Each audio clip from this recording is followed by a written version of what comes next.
मोहम्मद रफ़ी एक ऐसी आवाज़ जो सिर्फ सुनाई नहीं देती बल्कि दिल के हर कोने को छू जाती है। जब भी क्या हुआ तेरा वादा, लिखे जो खत तुझे, या चाहे कोई मुझे जंगली कहे, जैसे गाने गाते हैं बजते हैं तो लगता है जैसे वक्त थम गया हो।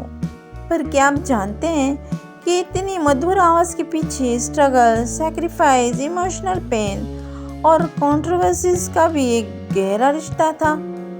आज के इस वीडियो में हम जानेंगे मोहम्मद रफ़ी के करियर, उनकी लव लाइफ, कंट्रोवर्सीज और वो कहानी जो हर फैन को ज़रूर जाननी चाहिए।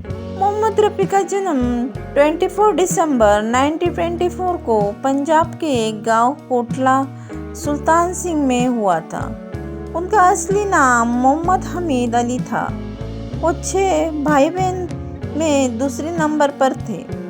बचपन से ही उन्हें गाने का बहुत शौक था। वो अक्सर फकीरों और साधुओं के गाने सुनाकर उनकी आवाज़ की नकल किया करते थे।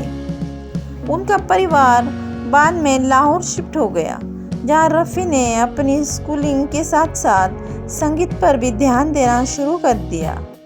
उन्होंने क्लासिकल म्यूज़िक का ट्रेनिंग लिया और छोटी छोटी महफिलों में गाना शुरू किया।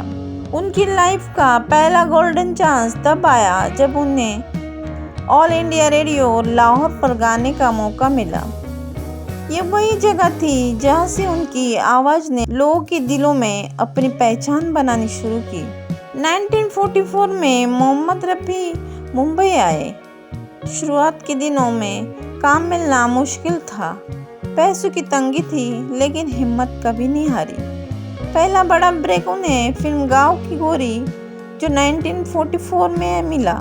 धीरे धीरे वो नौशाद, एस.डी. बर्मन, शंकर जयकिशन, ओ.पी. नैयर जैसे बड़े म्यूजिक डायरेक्टर के फेवरेट सिंगर बन गए।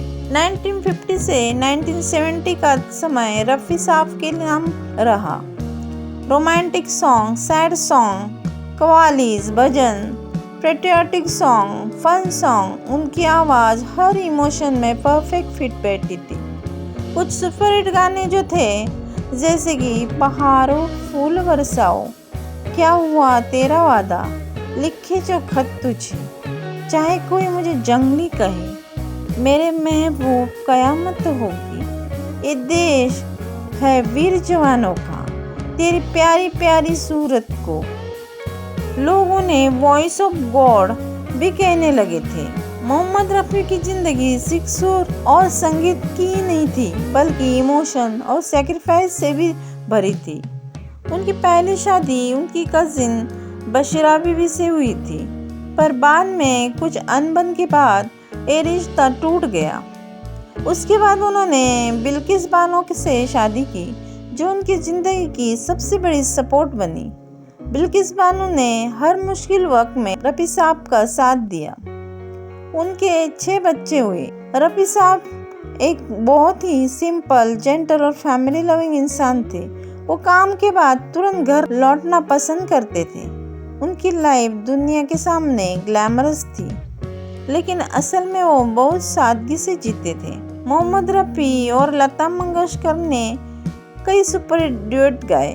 लोग उनकी जोड़ी के फैन थे, लेकिन एक वक्त ऐसा भी गाया जब दोनों के बीच रॉयल्टी राइट को लेकर तनाव पैदा हो गया। लता जी ने डिमांड की कि सिंगर को भी गाने की रॉयल्टी मिलनी चाहिए।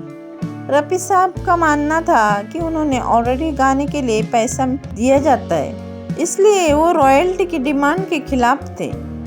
इस बात के बाद दोनों ने कुछ सालों तक साथ गाना बंद कर दिया, पर बाद में सब ठीक हुआ और फिर से उन्होंने साथ में गाने शुरू किए। एक कंट्रोवर्सी उनके करियर की सबसे चर्चित मोमेंट में से एक है। 1980 तक मोहम्मद रफ़ी की तबीयत कमज़ोर होने लगी, फिर भी वो रिकॉर्ड करने जाते रहे। उन्होंने अपना आखिरी गाना फिल्म आसपास जो 1980s को रिलीज़ हुई थी उसके लिए रिकॉर्ड किया था।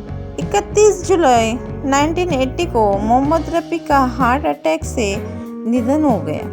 पूरे देश में शोक की लहर दौड़ गई। मुंबई की सदियों की सबसे बड़ी जनाजा में से एक उनका था।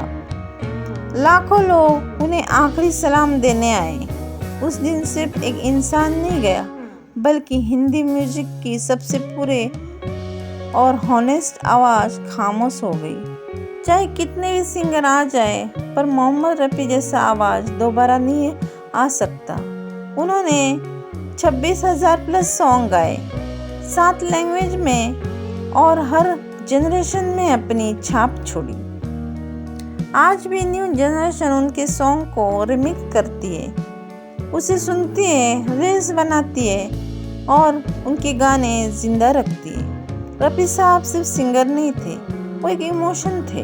अगर आपको भी मोहम्मद रफ़ी के गाने पसंद है तो कमेंट में ज़रूर लिखिए रफ़ी द लेजेंड। इस वीडियो को लाइक करें, शेयर करें और चैनल को सब्सक्राइब करें, क्योंकि ऐसे ही इमोशनल स्टोरीज हम आपके लिए लाते रहेंगे। धन्यवाद।